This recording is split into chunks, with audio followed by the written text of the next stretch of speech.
Tieto nádherné tvory sú najvyššími suchozemskými zvieratami na svete. Dosahujú výšku až 550 cm. Ich jazyk méria až 45 cm a je dostatočne silný na to, aby dokázal uchopiť a zlomiť vetvy stromov. Žirafy sú veľmi sociálne zvieratá a žijú v skupinách nazývaných stáda, kde vytvárajú silné väzby medzi sebou. Aj keď sú žirafy známe svojou výškou, dokážu sa rýchlo pohybovať, pričom dosahujú rýchlosti až 60 km za hodinu.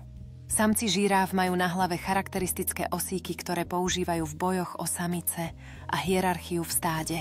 Mláďatá žiráf sa narodili s výškou približne 180 cm a už druhý deň dokážu chodiť, čo im pomáha rýchlo sa pripojiť k stádu.